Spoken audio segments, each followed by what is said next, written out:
The Book of Enoch, a retelling. Part 1. The Prophet before the Flood. Before Moses received the law, before kings sat on thrones, before the flood reshaped the world, there was Enoch. He was not famous among men. He held no army and wore no crown. But he walked closer to God than any other man of his age, and because of that closeness, God showed him things no human eye was meant to see. The world around Enoch was rotting, quietly at first, then all at once. Mankind had turned away from the order set at creation, choosing its own path the way a river forces a new channel through stone. Enoch watched it happen. He felt the weight of it daily. And then one night, God drew back the curtain on what was coming. Enoch saw the Holy One descend from heaven. He did not come quietly. He came with thousands upon thousands of holy angels surrounding him like a living fire. The mountains trembled, the high hills crumbled like dry clay. The earth itself recoiled before him. Enoch stood in the vision and understood.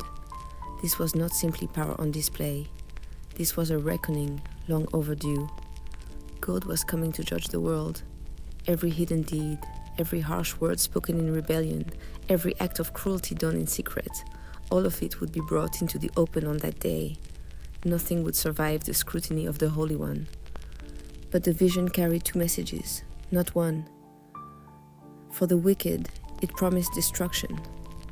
For the righteous, it promised safety. Those who remained faithful would not be swept away with the proud. They would stand secure while justice fell around them. Enoch wrote this down. It was the first thing he recorded, a warning to all generations that the day is set, and when it comes, nothing evil will remain standing before the one who made the world. Part 2. Creation obeys, only man does not. After the vision of judgment, Enoch turned his attention to the world around him and noticed something that troubled him deeply. Everything obeyed, everything except mankind. The sun rose at the same moment each morning and set at the same moment each evening, never late, never early. The moon kept to its cycle without argument. The stars held their courses. Winter came when it was meant to come. Summer followed without hesitation. Trees stood where they had been rooted. Rivers stayed within their channels. Even the animals, the beasts of the field, the birds in the air, moved according to the nature given to them. All of creation honored its maker, faithfully, silently, without complaint. But men did not. Enoch looked at humanity and saw open rebellion. While the sun kept perfect obedience, people defied God's commands without shame. While the mountains stayed exactly where they had been placed, men overthrew every boundary set for them.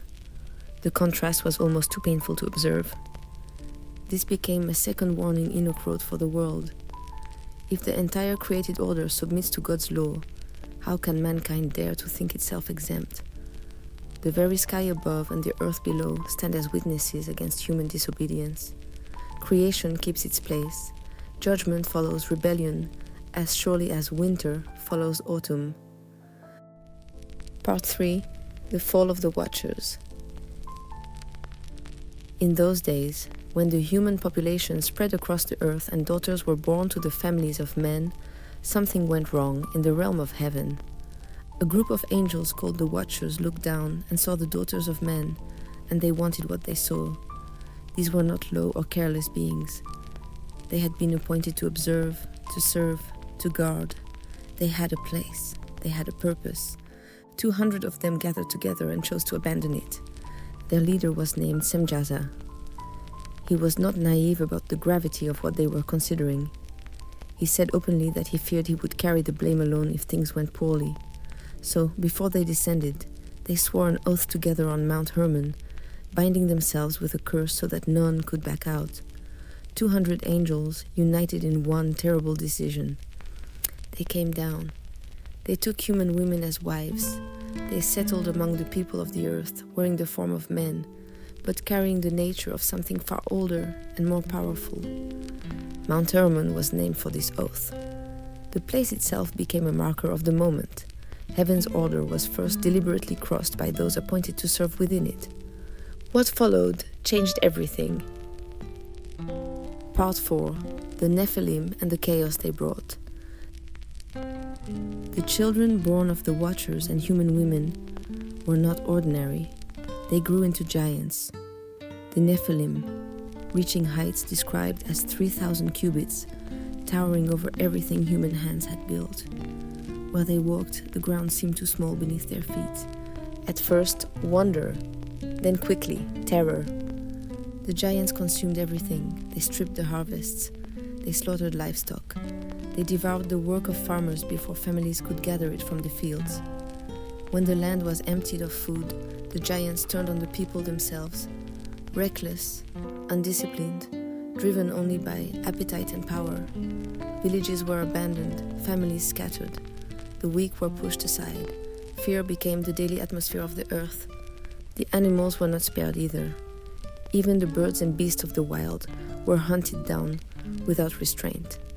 The earth, which had once moved in the steady obedience Enoch so admired, now groaned beneath the weight of what the Watchers had unleashed. Among the Watchers, one stood out above the rest for the scope of his corruption, Azazel. He did not merely live among men, he educated them in things they were never meant to know. He taught men the craft of metalworking, specifically the forging of weapons, swords, knives, shields, breastplates. He showed them how to dig ores from the earth and shape them into instruments of war. He taught women the arts of adornment, jewelry, cosmetics, colored dyes, ways of altering natural appearance for vanity's sake. Other Watchers contributed their own forbidden knowledge. Semjaza taught enchantments and the secret uses of roots. Barakijal taught the reading of stars. Others revealed the movements of the sun and moon, unlocking celestial secrets that had been sealed. As this knowledge spread, something shifted in the human heart. Instead of honoring the one who made them, people became fixated on what they had learned.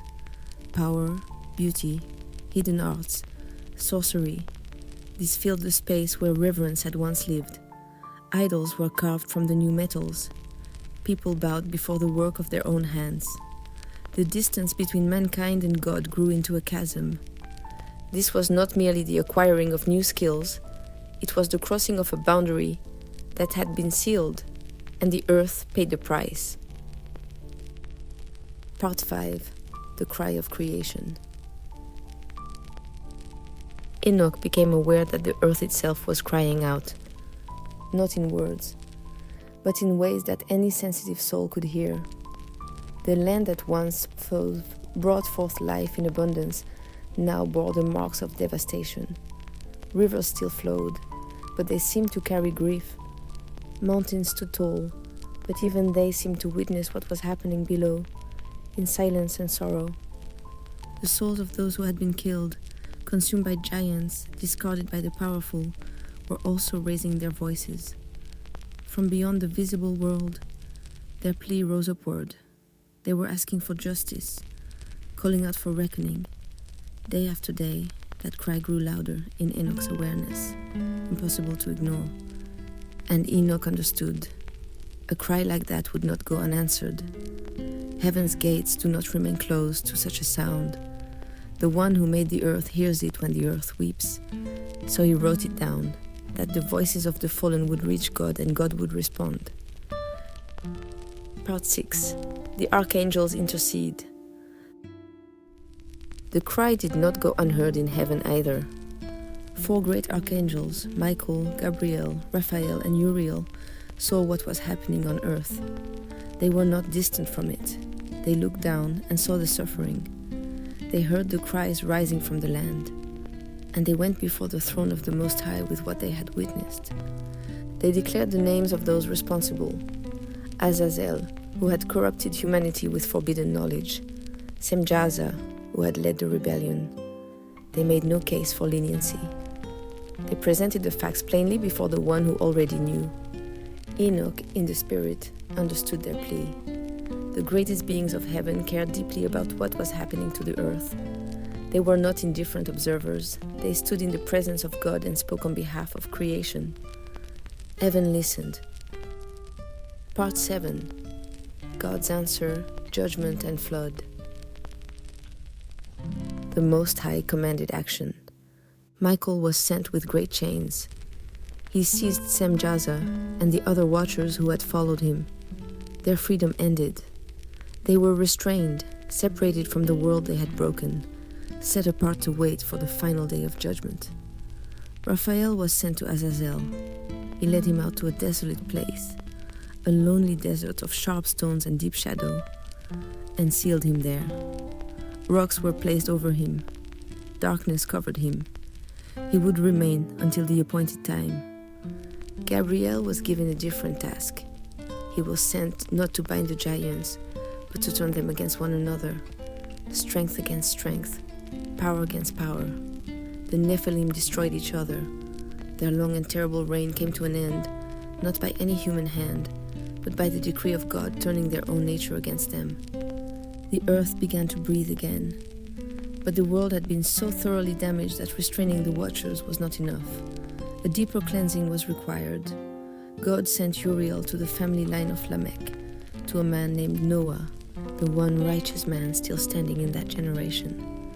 Uriel warned him plainly, "A flood is coming. Prepare, build, shelter yourself and your family." For 40 days and 40 nights the rain fell without stopping. Rivers overflowed their banks. Valleys disappeared.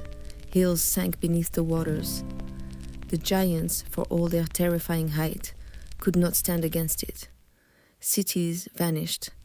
The proud constructions of the age of the watchers were swept into silence. Noah and his family floated above it all, carried safely on the waters that swept the earth clean. When the water settled and the earth grew quiet, what remained was emptied of the old corruption, a world washed clean and given another chance to walk in the order its creator had established from the beginning. Part 8. Enoch as mediator. Even the imprisoned watchers heard that Enoch still walked among men and still held favor with God. Proud as they had once been, they were now troubled and humbled. They could not return to heaven. They could not move freely on earth. So they sent a request to Enoch. "Carry our plea before the Most High. Speak for us if anyone can." Enoch went to them. He listened. He received their petition and wrote it down and brought it in prayer before God. The answer came back clear and final. The decree stands. What has been declared will remain. They would stay in their appointed place until the last day.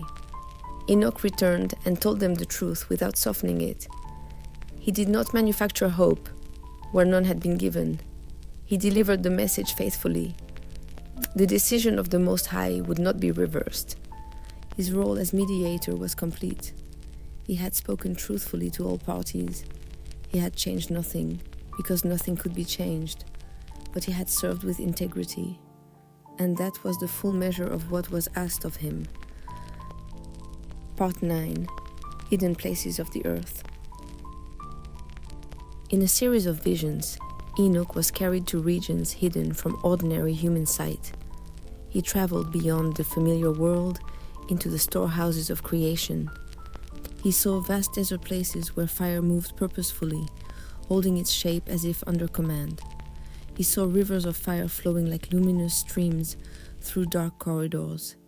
He saw pillars of hail standing untouched near these flames, and mounds of precious crystal glowing steadily beside them. Nothing was random. Everything held to its boundary. He saw a deep valley surrounded by cliffs, silent and heavy with shadow, where some of the fallen angels were held in restraint. Their faces were downcast. They understood their situation. And then, far from that dark valley, he was shown a place of pure light. And at its center, a tree unlike anything the earth has ever produced. Its leaves shone like crystal. Its fruit glowed with a living inner light. Its roots reached into foundations of perfect brightness. It stood untouched by decay. An angel stood beside Enoch and told him, "This tree is kept for a future time. After the final reckoning, the righteous will eat from it, and whoever eats from the tree of life will receive life that does not end." Enoch felt both joy and sorrow at once. Joy that such a promise exists, sorrow that human hearts so easily turn away from what is holy. The tree waited, patient, certain, a sign that God had not prepared the world for ruin, but for restoration. Part 10. The Son of Man. The visions opened onto something Enoch had not expected. In a place flooded with light, brighter than anything on earth, he saw a figure standing before the throne of heaven. This was no angel. There was strength in him and deep kindness in the same breath. His face burned with a calm authority. His eyes held truth, not with cruelty, but with clarity that passed through all pretense. Enoch asked the angel beside him, "Who is this?" The angel answered, "This is the Son of Man. He walks in righteousness. He was chosen and set apart before the world was made." The name of the Son of Man had been written before creation began, before the mountains took shape, before the first star was placed. He had been kept in the presence of God, hidden until the right moment. The secrets of God were entrusted to him. The wisdom of the Most High rested in him. And one day, the angel told Enoch, the Son of Man would be seated on a throne of glory. Nations and kings would stand before him. Truth would be exposed in full light. Nothing false would survive his presence. The proud would be shaken when they saw him. The righteous would draw near with joy, recognizing him as the one who has always stood on the side of what is right. The Son of Man was then shown seated in full glory. Nations brought before him, kings bowing not in performance, but in genuine recognition that authority had never truly belonged to them. It had always flowed from the Most High, and had been entrusted to the one chosen from before time began. Part 11. The Vision of History, the Dream of the Animals. Sleep came over Enoch, and with it one of his most layered visions. History itself presented as a living allegory. He saw a white bull standing alone in a wide field, pure, strong, representing the first man. From it came other bulls spreading across the land. From those four came the sons of Noah. Then the waters rose. The flood came in symbol again, sweeping the field clean. One small white bull remained safe throughout. The righteous line, protected through the chaos. When the water settled and the field returned, history continued. Men appeared now as animals of many kinds.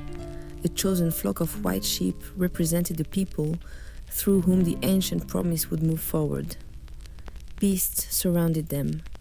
Leopards, bears, lions, standing for the empires that would rise and press against the faithful across the centuries. Shepherds were placed over the sheep. Some were faithful, many were careless or cruel, allowing harm where they should have prevented it. One particular sheep rose among the flock, stepping forward with authority, though carrying no outward power of its own. It heard a cry from beyond a great river, and led the flock away from the lions who had held them captive. The river parted. The flock crossed. The terror that had bowed them low began to lift. This was Moses. Enoch saw him not named, but clearly marked by what he did. The vision moved forward through ages. Kingdoms rose in sequence. A winged leopard struck fast and far. A tusked beast pushed it aside. A bear swept through. Then a fearsome leopard with careful discipline, conquering wide. Each one believed its reign was permanent. Each one faded. Throughout every shift, the small flock endured, fed from above when the field could not sustain them, guided by an invisible hand. Part 12. Corrupt shepherds and the coming of the city. The dream's final movement showed shepherds who had been given charge of the flock turning against it, striking it rather than protecting it, scattering the sheep from their own pasture, allowing the beasts to come close, sometimes even welcoming them. Then a dragon appeared, dark and powerful, seizing 2 of the lambs and casting them aside. The goats that had lived among the sheep without sharing their nature turned their horns against the flock. It looked like the end. Then the sky above the field opened. The Son of Man appeared, surrounded by the holy ones, and his presence dismantled everything the dragon had built. The false shepherds could not stand in that light. The goats scattered. The dragon's confidence broke. One by one, those who had harmed the flock were removed, cast into a great abyss prepared for them.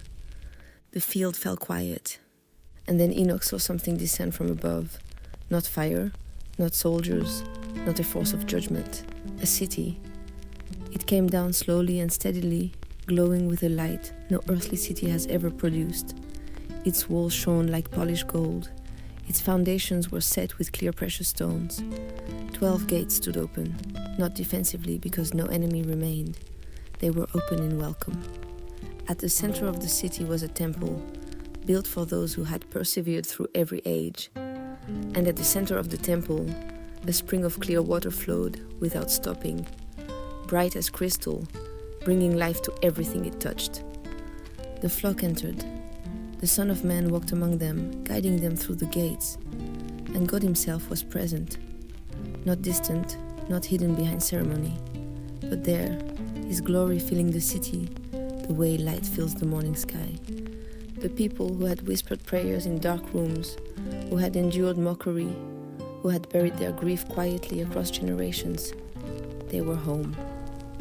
The tears were replaced with joy. The struggling was over. The promise had been kept in full. Part 13. The Pattern of Weeks. Enoch arranged all of history into a framework he called the appointed weeks, not days, but ages. 10 great periods, each one a chapter in the story of the world. The first week, beginnings, the early light of righteousness, the roots of faith planted.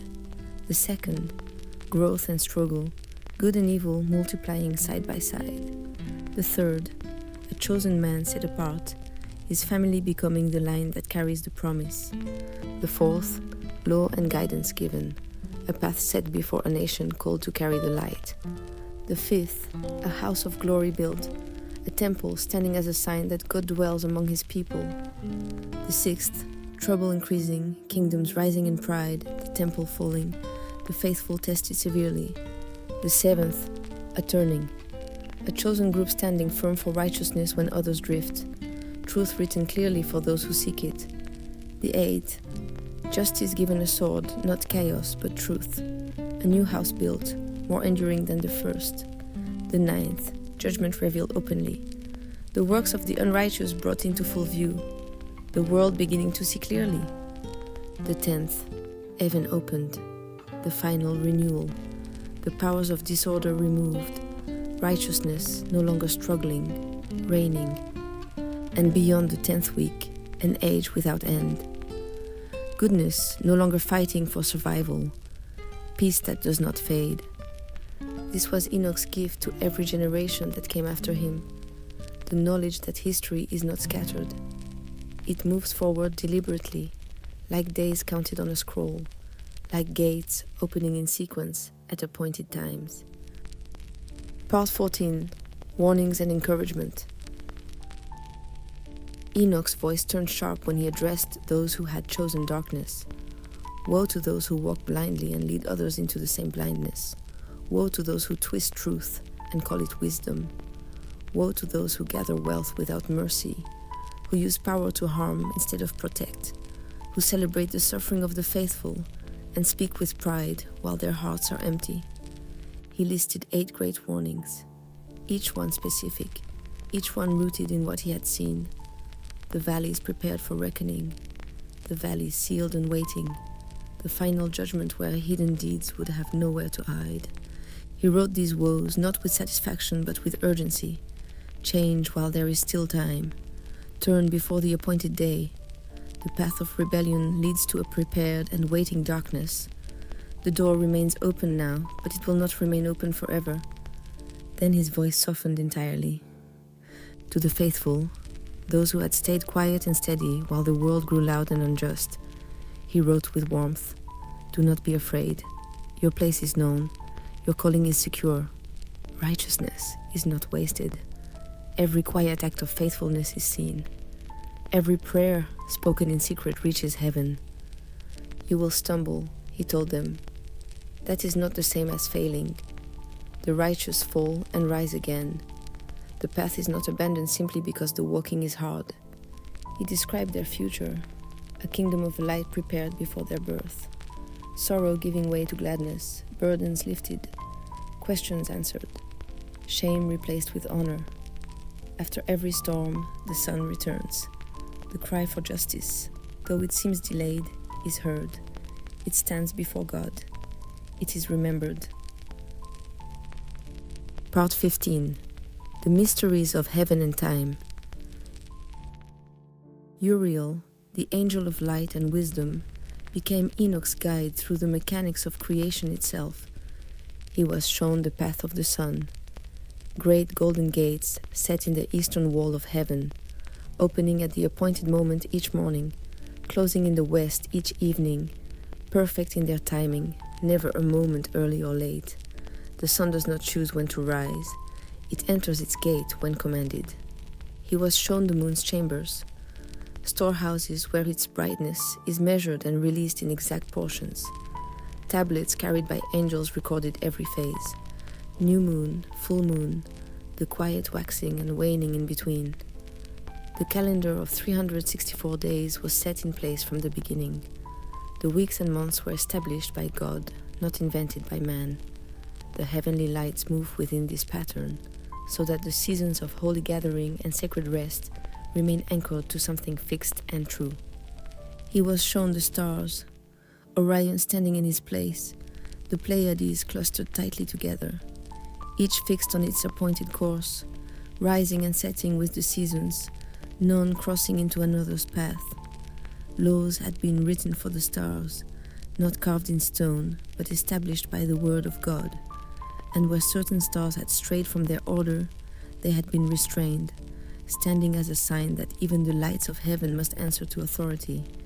He was shown storehouses of wind, some gentle, waiting to refresh the earth, others powerful, held back for appointed times, chambers where thunder is kept, places where lightning waits like a servant.